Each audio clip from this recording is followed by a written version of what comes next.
dan juga ada berbagai hal yang ingin kita obrolkan dengan beliau nanti tentang politik dan kepemudaan. Kepemudaan. Ya, balik lagi terkait politik ya, karena masih anget di menuju tahun 2024. Dari pandangan Mas Magriza ini bagaimana kira-kira terkait politik dan kepemudaan di hari ini? Ini koreksi sebentar ya. Karena pertama baru tamu belum bintang, karena enggak begitu bersinar saya sebenarnya. Pertama itu, keduanya mungkin beberapa organisasi saya membahas hal itu. Saya kepengen menekankan di politik dan kebangsaan itu masalah edukasinya. Oh, politik dan kebangsaan itu. Ya, politik edukasi dan kepemimpinan itu tentang edukasinya. Karena masyarakat kita itu terbagi 3 hal. Pertama, masyarakat kaula, di mana dia masih kosong. Yang kedua, masalah masyarakat yang antipati terhadap politik. Yang ketiga, masyarakat madani, dia sudah paham sekali dengan politik. Jadi minim-minim mulai dari podcast ini kita menjadi public educator, tidak hanya sebagai corong-corong tertentu seperti itu. Iya benar, karena diskusi-diskusi sebelumnya karena masih agak nyambung nih. Sebelumnya kita membahas terkait kepemiluan, tahap-tahapannya, terkait edukasi juga. Kita kan belum tahu menahu nih, walaupun kita sering kali disebut mahasiswa ataupun aktivis, tapi terkait public education-nya itu masih kurang. Ya, jadi mungkin nanti bisa kita bicarakan lebih lanjut ya. Entah itu dalam posisi mana kita ambil dan juga kita harus mengakses apa supaya kita bisa berkontribusi untuk membentuk yang namanya edukasi di masyarakat. Karena tadi sudah dibilang masyarakat kita masih tergolong dari beberapa golongan ya. Dan itu pun masih kebanyakan hari ini masyarakatnya belum menahu terkait politik dan kepemimpinan, seperti itu ya Mas. Jadi hari ini mahasiswa membahas tentang politik dan kepemimpinan ke depan. Cuman yang harus digarisbawahi tentang politik ada 2 hal. Yang pertama, masalah kita berbicara equality before the law, humanity of human right, atau hak asasi manusia, atau mungkin kita berbicara sistem pemerintahan atau berbicara politik. Yang keduanya ada sistem mencoblos. Ini yang kadang-kadang membuat sakit hati masyarakat tertentu atau mahasiswa tertentu. Pertama, secara ideal bila mana membahas politik ya, equality before the law, hak asasi manusia dan lain-lain, itu idealnya. Keduanya ada sisi praktikal, di mana politik itu mencoblos dari seluruh negara ya. Ini kalau mau studi komparatif, seluruh negara menerapkan adanya pencoblosan. Nah, karena ini sisinya teknik, ini kadang-kadang sangat kotor. Dimulai dari masa pendaftaran mungkin, keduanya masa kampanye, ketiganya masa pencoblosan, itu sangat kotor. Ini yang kadang-kadang membuat sakit hati masyarakat atau mahasiswa. Seperti itu sih. Iya. Berarti dengan adanya fenomena itu, harusnya kita ini idealnya gimana Mas menurut sampean? Kita ini bisa dikatakan mahasiswa yang cenderung mempunyai tingkat taraf kesadaran yang agak lebih. Berarti kita harus ambil peran dong, nggak semata-mata dengan adanya fenomena itu kok kita cuma protes tapi nggak speak up. Ya, cuma protes di belakang. Harusnya ini kita mengambil jalan yang mana ini sebagai aktivis tentunya. Pertama, memang kalau berbicara politik ya, ini kan bukan berbicara masalah money politik. Kalau semisal money politik itu dijadikan ongkos politik, kos politik, itu sah. Karena sistem politik kita seperti itu. Karena basis dari undang-undang partai politik kita itu menjelaskan tentang, pertama, masalah pendanaan partai itu tidak jelas. Hari ini basis data korupsi di Indonesia tersendiri, beberapa orang yang lanjut ke Senayan mungkin atau sebagai anggota parlemen atau sebagai anggota eksekutif itu banyak sekali yang kena OTT, malah kena kasus korupsi. Iya, iya. Pertama itu. Nah, jadi kita harus merubah model pemikiran dari uang menuju gagasan. Karena Indonesia tersendiri kan punya Pancasila, di mana beberapa suku, ras, agama tertentu digabungkan melalui Pancasila tersendiri. Jadi gagasan pertama adalah Pancasilanya. Tapi kalau hari ini beberapa tafsir melenceng dari Pancasila, maka kita nggak punya gagasan. Oke.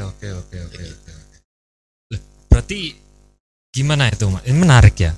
Merubah dari yang sedianya itu money politik menjadi sebuah gagasan.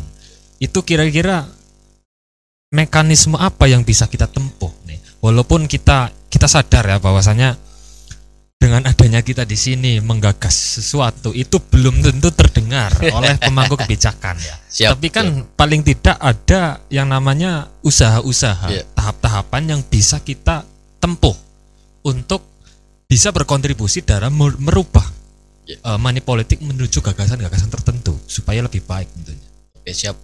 Paling tidak, pertama, kalau berbicara akar rumput, kita berbicara masyarakat itu memang sulit diberubah karena sistemnya masih seperti itu. Hari ini ya, kemarin pemilihan presiden itu hanya 2 calon. Bagaimana itu ributnya nggak keras? Lah, bagaimana caranya untuk masalah pemilihan umum, masalah politik itu diganti sistemnya? Itu mungkin butuh waktu yang lama. Dari semisal belajar saja dari pendanaan partai. Pertama, partai politik di Indonesia, undang-undang partai politik itu, partai politik didanai oleh sebagian oleh pemerintah atau negara yang berdasarkan pajak-pajak masyarakat. Pertama itu.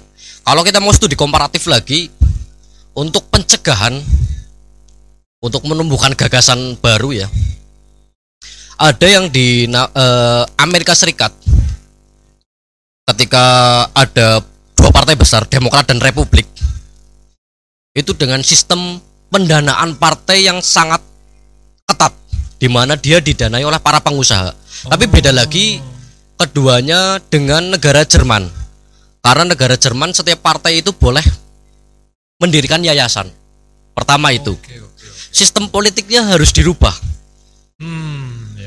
Bagaimana gagasan mau baik kalau melihat dari pemilihan presiden saja 2019 itu hanya 2 calon yang muncul.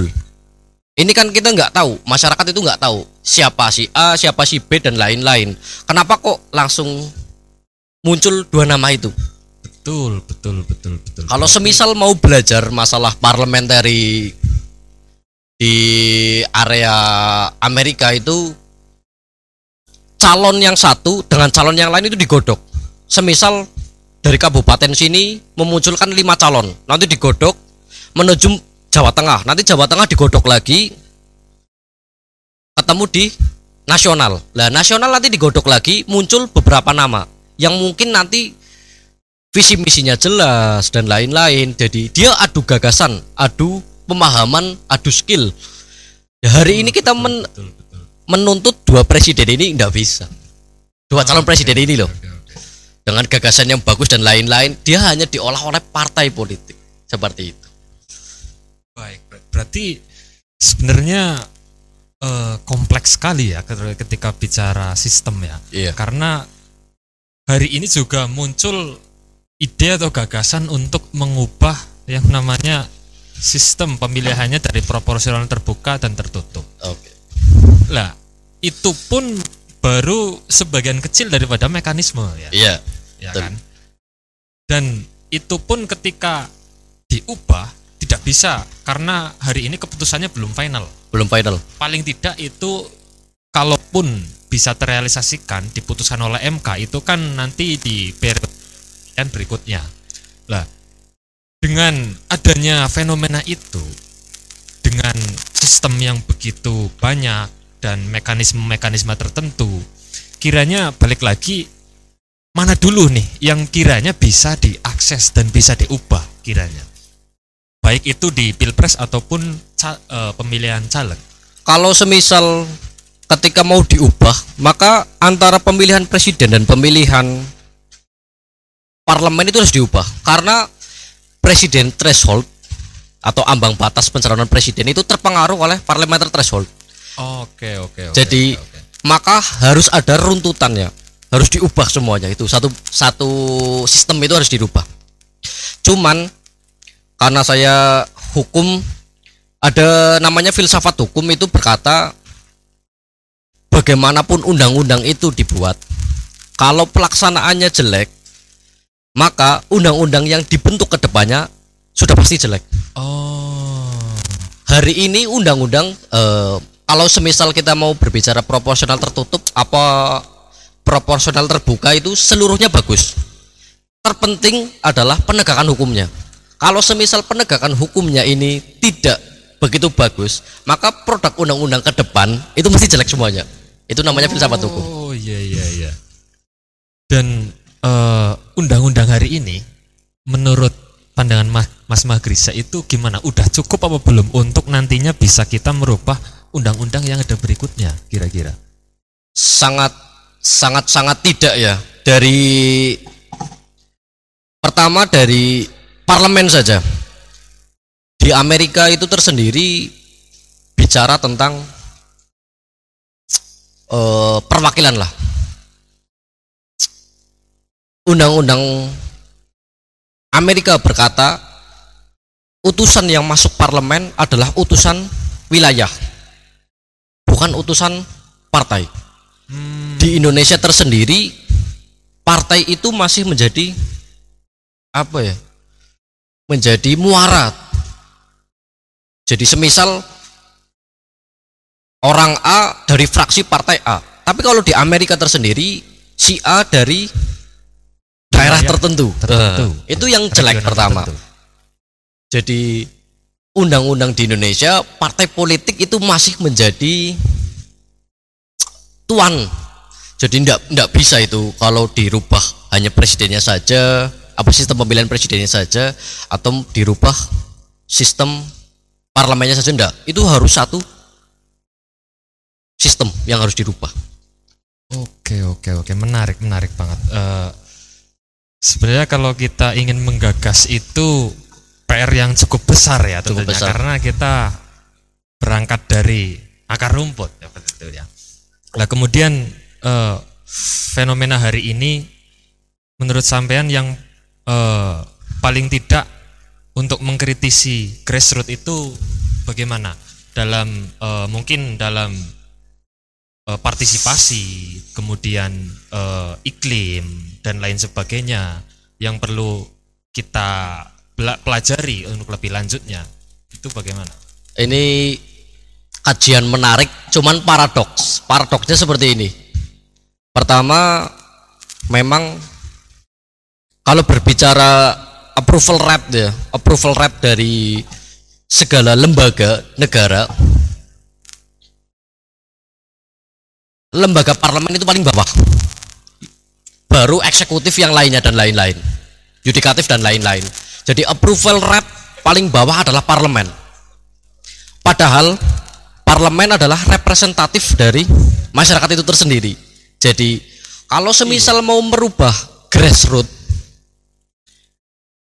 maka ini sulit juga ini, karena representatif dari kita sudah dikatakan rendah approval rate-nya lah. Iya benar. Loh sekarang kalau berbicara ini aja, ketika ada pemimpin datang, calon pemimpin datang ke masyarakat, saya tidak janji apa-apa, yang penting kita jalan bersama. Nanti masyarakat bilang, wah ini pasar, ini cari muka cari panggung.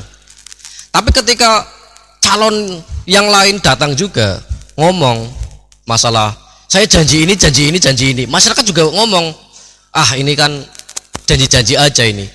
kedepannya mungkin nggak ditepati. Ini serba sulit ini jadinya. Iya bener. Jadi ya masyarakatnya belum settle, kemudian keterwakilannya di parlemen ya kurang begitu bagus. Ya balik lagi sebenarnya PR kita besar banget. Sangat tapi juga besar. Susah ya. Sangat besar. Susah. Lah kita paling tidak nih karena kita udah mengambil sikap sebagai remaja.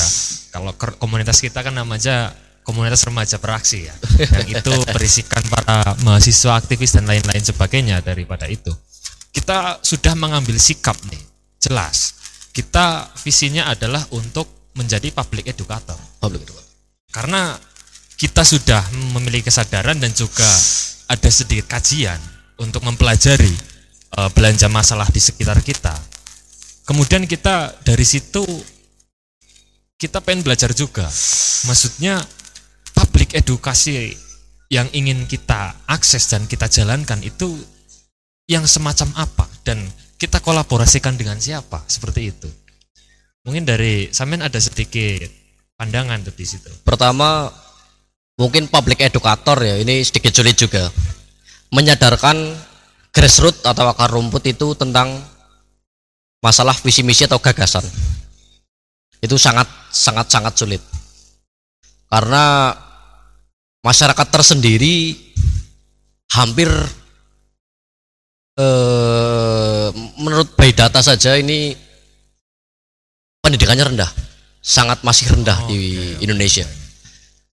Makanya kalau di Amerika tersendiri itu ada namanya electoral vote. Itu ada namanya one man one vote, yang keduanya ada popular vote. Popular vote itu merasa keterwakilkan. Jadi orang-orang yang punya suara lebih banyak itu ada di popular vote. Jadi satu orang bisa punya hak suara 8 suara. Kayak gitu. Dan lain-lain. Iya. Hari ini di Indonesia one man one vote tersendiri itu sudah sangat tidak bisa dirubah. Grassroots itu sudah tidak bisa dirubah. Karena gini, kalau one man one vote itu menjelaskan,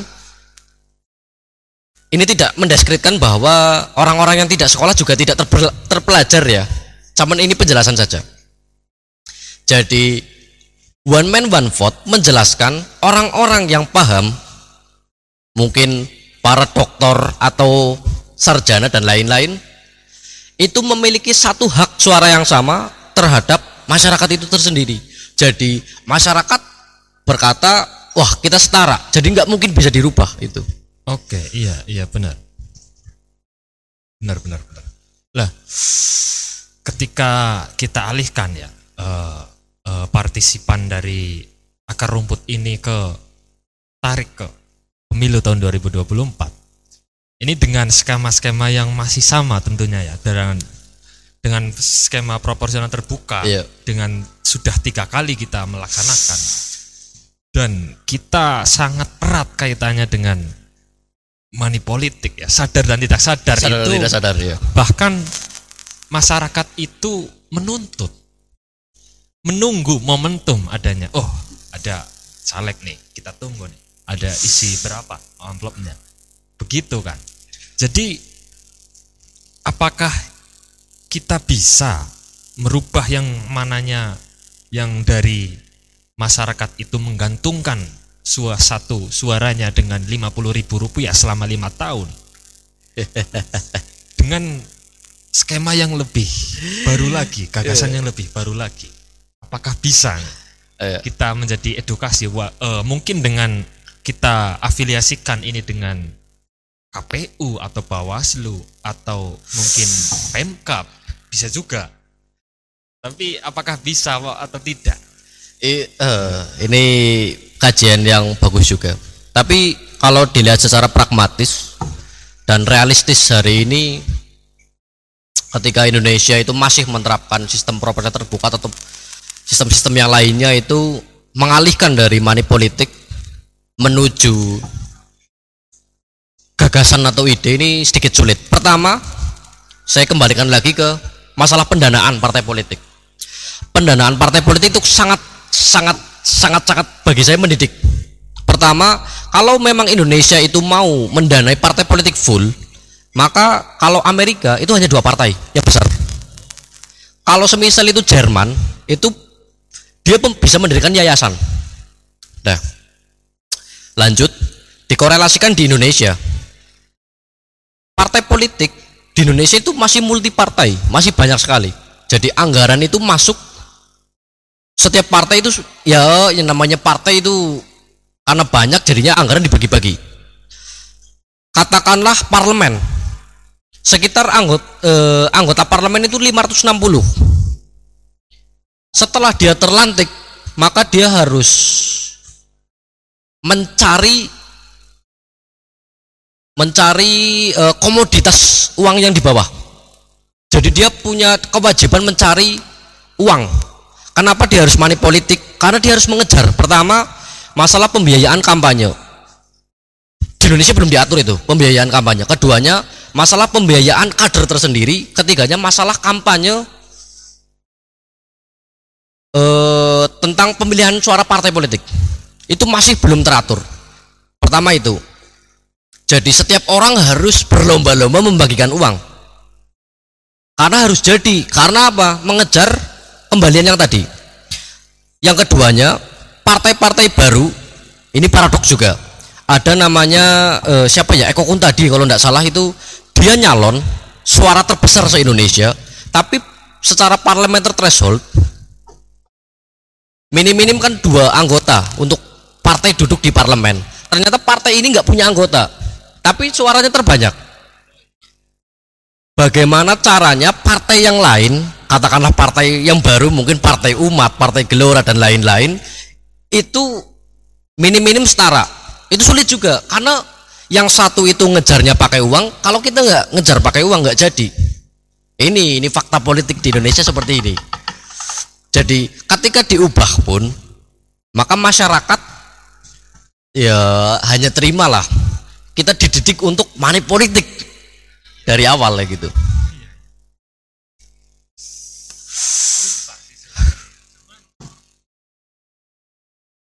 Bingung juga ketika kita punya gagasan yang menurut kami cukup bagus, kita mengambil sikap untuk sebagai posisinya sebagai pemantau. Karena hari ini ya belum juga kita ikut terjun ke politik. Alangkah baiknya kita mengambil sikap jadi pengawas atau pemantau, walaupun secara langsung sendiri kan ada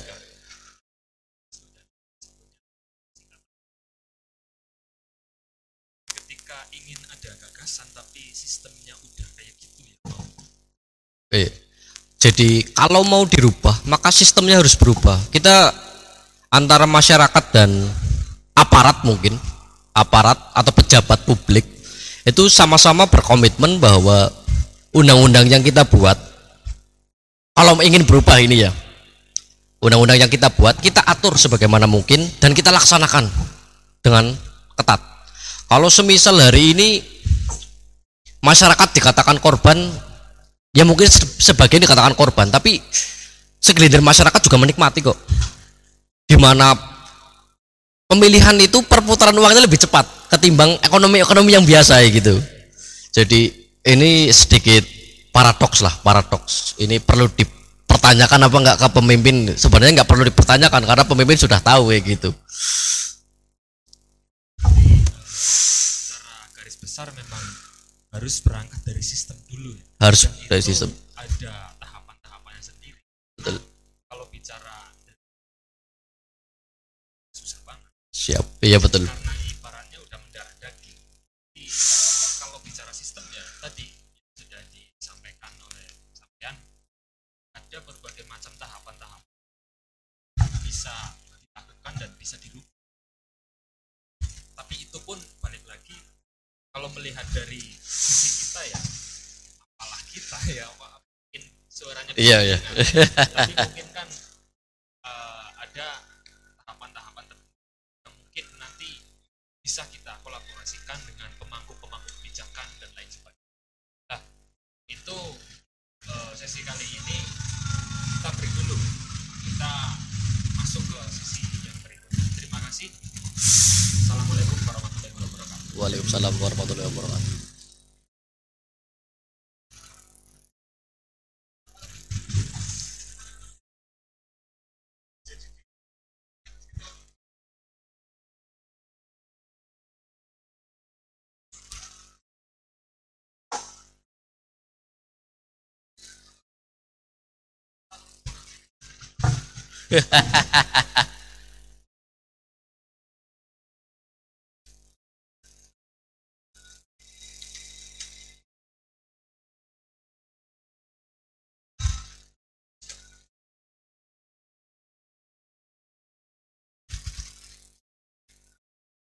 Cek, cek, cek. Pak, Mame. Cek.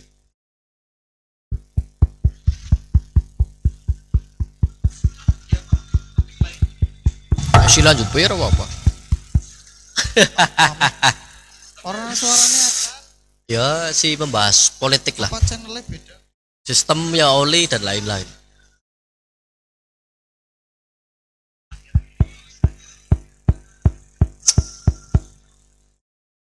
Apa ya penutupnya siapa? Intinya ya anggarnya sih bagaimana caranya membentuk ayo orang kesadaran ya angel juga ya. Aku belum itu aja.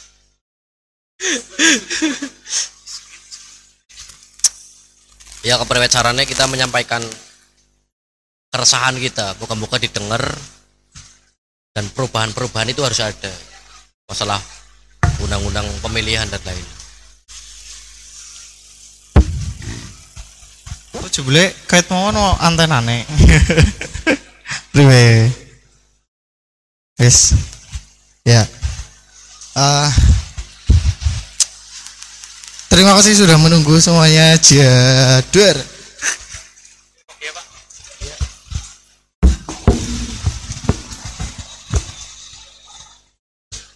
Nel pindahannya benel. Pindahannya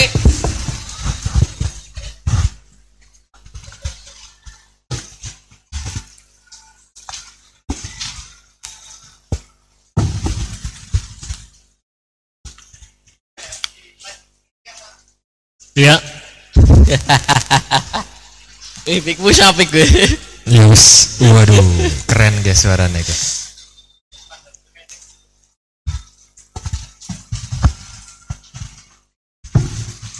Ngene benel.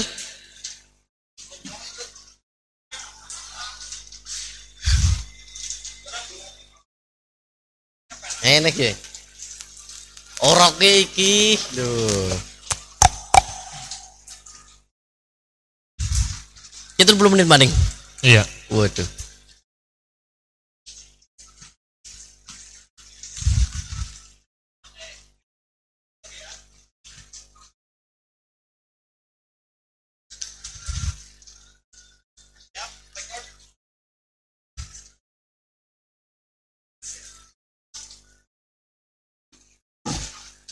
Oke, balik lagi untuk melanjutkan break tadi ya. Udah bahas cukup banyak dan menarik ya terkait akar rumput dan juga kita tarik ulur ke mahasiswa atau pemuda supaya bisa menyuarakan untuk merubah kebijakan-kebijakan ataupun sistem yang sudah ada. Siapa tahu kok nanti bisa dinotis ya. Bisa dinotis dan bisa mungkin ada kajian-kajian lebih lanjut terkait sistem politik yang ada di Indonesia seperti itu ya Mas. Dan juga mungkin ada hal-hal lain ini yang bisa kita suarakan. Mungkin bisa juga podcast ini nanti FYP ya kan. Waduh.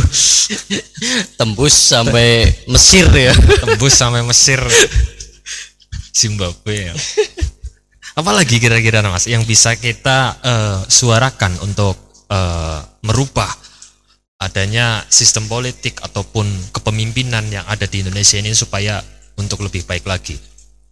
Pertama memang kalau belajar dari studi komparatif ya ini, kalau semisal politik dalam rangka pembentukan atau pemilihan pemimpin ke depannya itu bisa dirubah, maka butuh waktu yang lama dan masyarakat juga harus menerima hal itu. Kalau metode Amerika sangat dekat sekali dengan pembiayaan dari pengusaha, atau mungkin Jerman itu dari yayasan tersendiri. Kalau semisal mau memilih daripada satu itu, kita harus menerima dengan lapang dada pertama, keduanya harus melaksanakan dengan bagus. Karena bagi saya tersendiri, sistem politik kita itu sudah terlalu tua. Dengan berkata sistem pemerintahan kita presidensil, di mana presidensil itu masih diterapkan negara-negara daratan-daratan Afrika dan lain-lain. Ini juga katakanlah sistem presidensil itu hari ini menurut penelitian sangat tidak stabil, sangat-sangat tidak stabil. Hari ini saja beberapa negara maju menerapkan, kalau tidak semi presidensil, dia menerapkan sistem parlementer. Maka harus ada perubahan juga. Yang keduanya, kalau pembahasan masih sistem proporsional tertutup atau sistem proporsional terbuka, itu harus dijelaskan juga. Semisal proporsional tertutup itu ketika berbicara partai sebagai penguasanya, jadi kita hanya memilih partai, maka partai juga harus komitmen dong memilih kader-kader terbaik yang untuk masuk parlemen. Sayangnya di Indonesia itu sumber daya manusianya masih minim, dikatakan minim. Beberapa calon legislatif yang muncul itu hanya karena uang, karena alasan politik di negara ini tuh hanya dua. Pertama oligarki, yang kedua masalah kartel politik. Yang pertama oligarki itu masalah gurita-gurita kerajaan-kerajaan, yang kedua masalah kartel politik, di mana kita masih dekat sekali dengan pengusaha. Kalau semisal dekat sekali dengan pengusaha, kenapa nggak dibiayai sekalian? Berarti belum ada sistem yang mengatur. Belum ada sistem yang mengatur. Dan untuk kewenangan untuk mengatur itu ya dari parlemen harusnya. Dari kan? parlemen. Dan kok kira-kira kenapa nih parlemen kok belum mengatur sistem pendanaan? Apakah ada di balik itu? Something wrong with partai politik sebenarnya. Karena kalau berbicara partai politik di berbagai negara, partai politik itu sebagai IO ya, kalau tidak salah, kalau di pengantin itu IO ya. IO. Pengantin itu IO. Dia hanya mengantarkan beberapa orang untuk dipilih. Setelah dia terpilih menjadi parlemen atau menjadi eksekutif, maka anasir-anasir partai itu hilang. Contohnya di Amerika, misal saya lihat sidang parlemen di Amerika itu debatnya kencang juga, di Inggris juga kencang juga. Misal standing for 30 minutes from Oklahoma ya gitu. Pertama, cuman di Indonesia itu masih anak dari partai tersendiri. Betul, fenomenanya kayak gitu. Nah, hari ini itu sumber daya manusianya juga harus dirubah, itu yang di partai. Entah partai manapun, silahkan kita koreksi bersama sebenarnya. Terus selanjutnya, kemarin juga sempat booming masalah korupsi. Ketika Firly Bahuri itu keluar dari kode etik sebagai penegak hukum korupsi. Ini fakta ini sebenarnya. Ini kejadian lucu di Indonesia. Korupsi itu tidak bakal terbuka karena korupsi itu justice kolaborator. Pertama, misalnya saya sebagai anggota legislatif korupsi, maka saya bisa jadi membawa Anda, semisal contoh Anda pimpinan partainya, jadi itu justice kolaborator. Yang keduanya, masalah korupsi itu tidak dapat diselesaikan karena kita masih menuntut di KPK-nya. Hari ini pimpinan KPK itu hanya bergaji 1 miliar, tapi gaji presiden itu sudah triliunan. Kenapa kita nggak menuntut eksekutif untuk menyelesaikan kasus korupsinya? Oke. Sebagai contoh, Indonesia ini karena sistemnya presidensial, kita sangat memegang teguh presidensialisme, di mana presiden itu sebagai kepala negara dan kepala pemerintahan. Lah lucunya lagi, partai hari ini yang menang adalah partai presidensialisme. Jadi itu nggak bisa terbuka itu. Korupsi itu nggak bisa terbuka. Jadi hari ini semisal KPK itu yang memilih anggota yang memilih itu eksekutif dan legislatif. Maka kembali lagi, wah hubungin saya dong kalau mau nuntut ini A, B, C, dan D. Iya. Menarik ini kalau terkait korupsi juga kita bahas ya. Karena memang betul kredibilitas KPK sedikit dipertanyakan, tapi ya hanya itu yang kita bisa tuntut untuk menyelesaikan kasus korupsi. Cuman karena basisnya korupsi di Indonesia kolaboratif. Iya betul. Kolaboratif. Jadi ya mungkin juga karena fenomenanya ada, saya pernah dengar itu OTT pun itu disetting oleh KPK. Kalau tidak salah nih, saya pernah dengar nih. OTT pun itu disetting oleh KPK untuk menjebolkan salah satu pejabat supaya dia disinyalir melakukan tindak pidana korupsi dan juga dijebloskan. Sehingga kredibilitas KPK dipertanyakan. Lah, apakah menurut sampean, apakah masih perlu nih adanya kita mempercayakan untuk menindaklanjuti fenomena korupsi kepada KPK? Pertama, di seluruh negara itu memang punya lembaga anti rasuahnya lah. Anti rasuah itu KPK dan lain-lain. Di Malaysia tersendiri, negara-negara Asia Tenggara itu masih punya lembaga anti rasuah. Cuman secara basis undang-undang sebenarnya penegak hukum itu pertama polisi, kedua kejaksaan, ketiganya hakim, keempatnya pengacara dan lain-lain. Nah, kenapa hari ini kita nggak meminta pertanggungjawaban ke presiden saja yang gajinya triliunan? Pertama itu, sebenarnya korupsi bisa dihilangkan ketika presiden itu berkomitmen. Ini bisa dihilangkan. Hari ini beberapa pencalonan presiden itu tidak ada yang intinya janji ke depan ke publik itu, saya janji korupsi di Indonesia selama saya menjabat hilang. Nggak ada, karena memang sama-sama nggak berani. Pertama itu, keduanya ada barrier entries atau penjagaan untuk masuk ke depannya. Semisal contoh, barrier entries untuk supaya politik ini tetap terjaga, pemasangan presiden threshold 20% apa ya? Apa 2,25% itu? Malah diturunkan kalau kabarnya. Nah, ini kan jadi partai-partai yang lain tidak bisa mengusung kalau dia nggak punya kader di legislatifnya. Pertama itu, keduanya parliamentary threshold pun mengatur itu.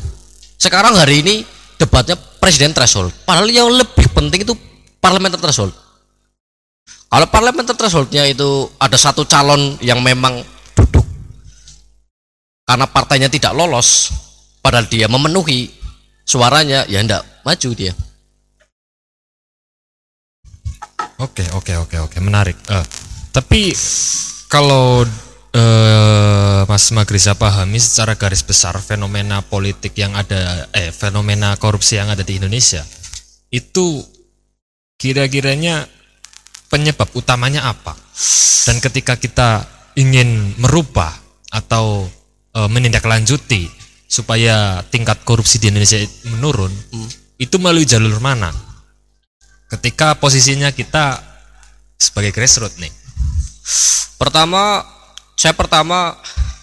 kalau by data itu kan banyak sekali orang-orang yang kena OTT itu adalah anggota partai politik. Berarti something wrong with peraturan partai politiknya, undang-undang partai politik atau pemilihan umum, karena basis datanya seperti itu. Keduanya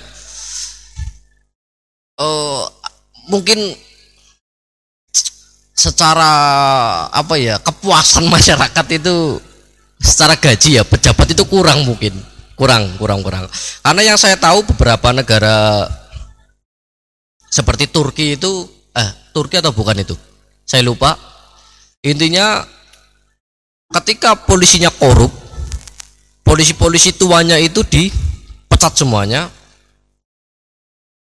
itu pengangkatan polisi baru dengan diberi gaji yang tinggi, itu dalam rangka pencegahan korupsi. Tapi ya mungkin Indonesia belum tahu juga ini. Di Indonesia bakal sistem ini berjalan dengan baik atau enggak. Berarti bisa dikatakan penyebab utamanya adalah dari sistem yang sudah terbentuk, Sistem yang dan juga kurangnya gaji. bisa jadi. Iya. Kira-kira apakah dengan merubah sistem dan seperti apa dirubahnya, kemudian dengan kenaikan gaji itu bisa menurunkan angka korupsi? Kalau semisal mungkin ya,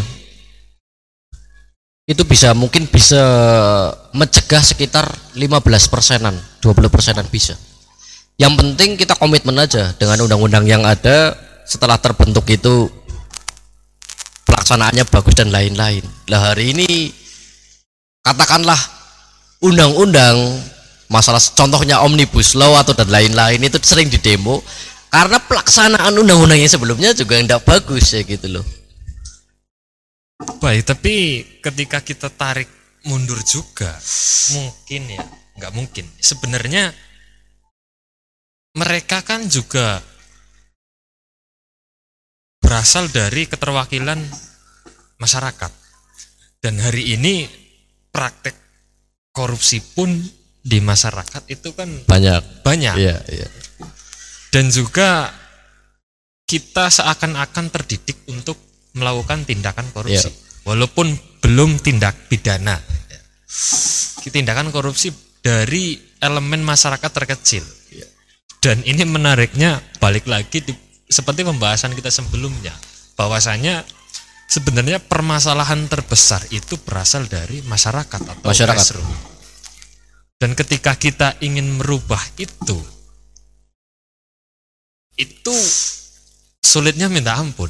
Sangat-sangat. Dan mungkin dari tindakan terkecil, langkah apa yang sekiranya kita itu bisa mendidik minimal diri kita sendiri atau teman kita, keluarga kita, untuk nantinya supaya bisa teredukasi Masalah korupsi. baik itu masalah korupsi Iya. ataupun pemilu dan lain sebagainya. Kira-kira tindakan-tindakan kecil seperti apa yang bisa kita lakukan? Pertama masalah pendewasaan diri dulu. Ini pendewasaan harus tinggi juga. Karena di berbagai negara juga kasus korupsi ya ada, kecurangan partai politik ada juga. Yang keduanya masalah pendidikan. Pendidikan dalam keluarga itu sangat-sangat penting juga. Ketika orang tua mencontohkan untuk tidak korupsi, belum tentu anaknya nggak korupsi juga. Anaknya bisa jadi korupsi.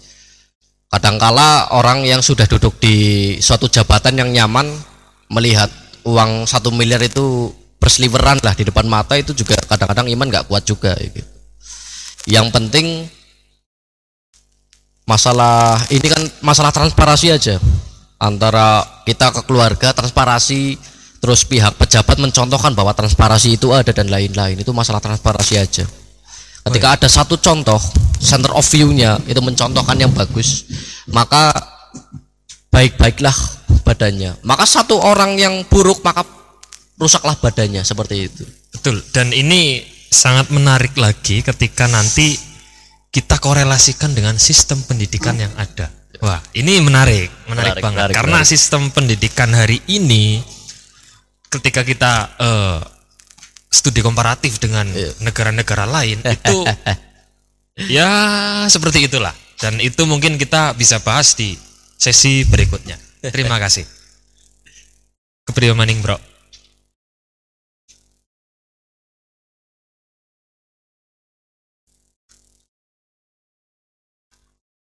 Cas ya? Iya.